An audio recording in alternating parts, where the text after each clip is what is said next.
Vous avez une expression, j'oublie ce que vous disiez, mais pour caractériser cet électorat québécois dans cette crise larvée, si vous voulez. Je pensais à un poème d'Arthur Rimbaud qui s'appelle Le bateau ivre, et qui donne l'expression justement, un bateau ivre, c'est un bateau qui a plus de quilles et qui va à droite et à gauche, qui tangue. Ce qui me fait penser aussi à cette expression assez méchante, mais peut-être juste aussi. C'est Wilfrid Laurier qui dit à Henri Bourassa, vous savez... Les Canadiens français n'ont pas d'opinion, ils ont des sentiments. Ça, c'est lors de la guerre des bourgs, je pense. Oui, mais je crois que c'est pas complètement faux. C'est-à-dire, il y a une espèce c'est dans la culture politique québécoise, je crois, cette espèce de manque de profondeur des passions politiques. Oui. Mais donc, c'est le fait qu'elles ne soient pas intellectualisées, suffisamment enracinées dans des traditions politiques réelles. D'ailleurs, la politique, longtemps ici, était non pas tradition politique ou idéologique, mais tradition familiale. Il ne faut pas l'oublier. Mais nous arrivons en ce moment, je crois qu'il faut le dire, à la fin d'un cycle. À la fin d'un cycle politique d'une 50aine d'années, peut-être, à tout le moins d'une 40aine d'années. Au Québec, au Canada? Oui, au Québec, hein? Mais au Canada aussi. Parce que, évidemment, il ne faut pas oublier, mais je dirais un mot sur le Québec et un mot sur le Canada. Fin d'un cycle politique au Québec. Pourquoi? Parce que tout ce que nous avons comme espace politique hérité de la Révolution tranquille se disloque aujourd'hui. On ne sait pas comment ça va se recomposer, mais ce qu'on est certain, c'est qu'il y aura recomposition.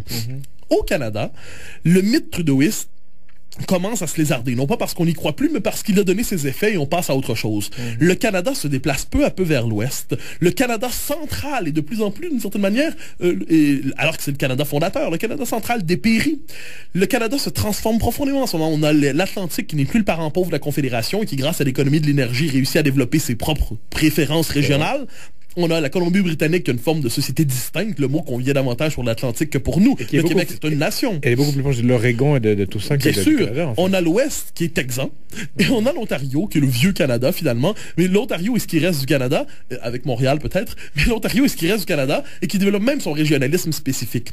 Donc dans ce pays qui éclate au sens entre régions, le pays se éclatera pas au sens politique, il n'y aura pas des sécessions en chaîne au Canada, mais dans ce pays qui se régionalise, on voit une transformation nécessaire de l'espace politique qui va de plus en plus vers l'ouest. Effectivement, la droite canadienne s'enracine vers l'ouest là-dessus.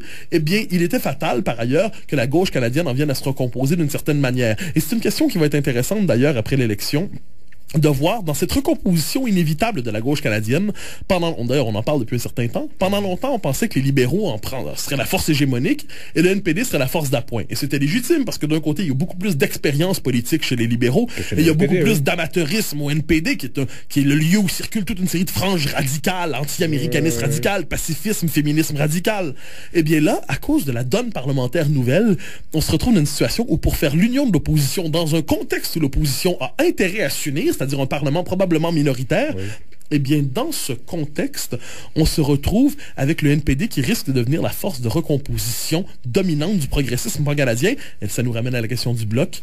Dans ce nouveau jeu politique qui s'offre à nous, est-ce que le Bloc va continuer de jouer le rôle de bon soldat québécois du progressisme pan-canadien, ou si le Bloc réussit à conserver une députation significative, ce qui m'apparaît pas impossible loin de là, parce qu'en dernière instance, il y a un vote nationaliste qui existe au Québec, si le Bloc réussit à conserver une députation significative, est-ce qu'il profitera de cette défaite pour revenir sur sa dérive stratégique des 10-15 dernières années qui l'avait amené à développer un souverainisme trudeauisé et post-moderne, un souverainisme d'abord de gauche avant d'être national? Est-ce que le Bloc va profiter de sa défaite pour décider de se recomposer, de se refonder et de redevenir le parti nationaliste la coalition nationaliste qu'il n'aurait jamais dû cesser d'être?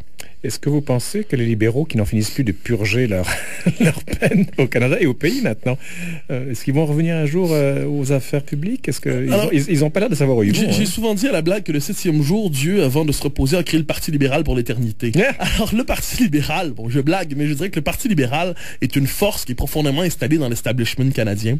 C'est une force qui a des enracinements régionaux nombreux, qui a une base réelle. Donc là, on ne peut pas décréter, même si c'est notre souhait le plus sincère, et ce serait le mien, la disparition du Parti libéral. Le Parti libéral va finir par se recomposer. La question de savoir, c'est dans le nouveau jeu de coalition à gauche qui va s'ouvrir, est-ce que le Parti libéral va fournir autre chose que les cadres de cette nouvelle coalition? Va-t-il être capable de la teinter idéologiquement? Je crois que la question qui s'ouvre, dans la mesure où on devine de plus en plus que les conservateurs ne seront pas majoritaires à Ottawa. C'est pas impossible, mais on sent qu'il il y a 2-3 semaines, on prédisait un gouvernement majoritaire. Oui, mais là, à moins, évidemment, on peut jamais prophétiser. Qui aurait prophétisé il y a 10 jours ce qui s'est passé avec le NPD?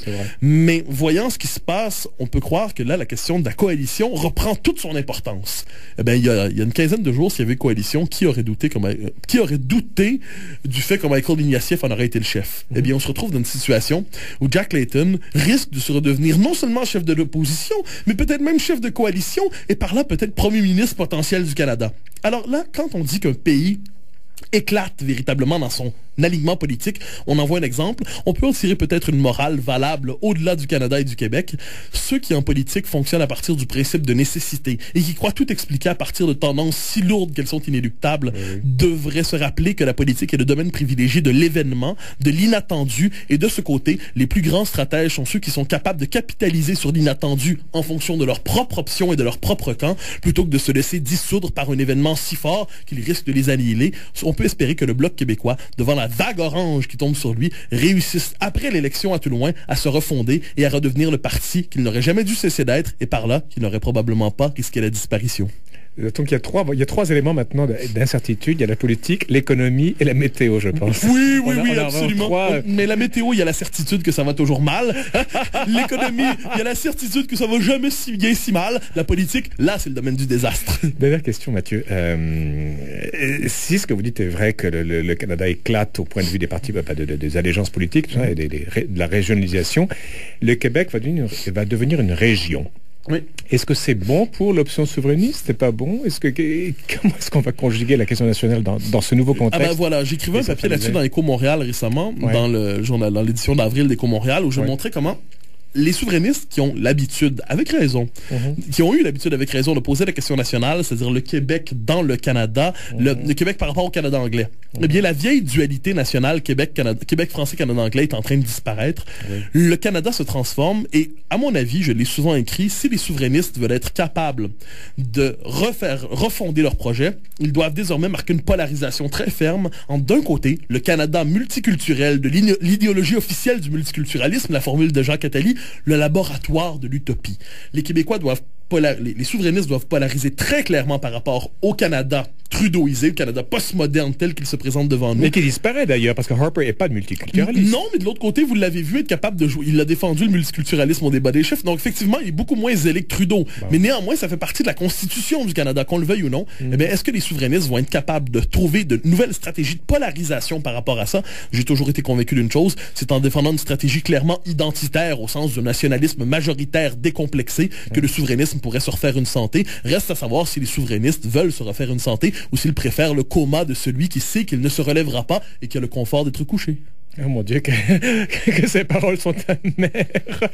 Mathieu, vous connaissez l'historien, on va changer un peu de sujet, Theodore Zeldin. Oui, bien sûr. Et je signale aux auditeurs un article très intéressant sur la monarchie britannique, puisque demain, Kate et William vont se marier. Donc l'article est signé Patrice de Méritas, c'est du Figaro du 22 avril dernier. La reine sacralise les oies et les pleurs de ces sujets. J'en parlerai plus longtemps la semaine prochaine, mais juste pour vous donner un petit goût, un avant-goût.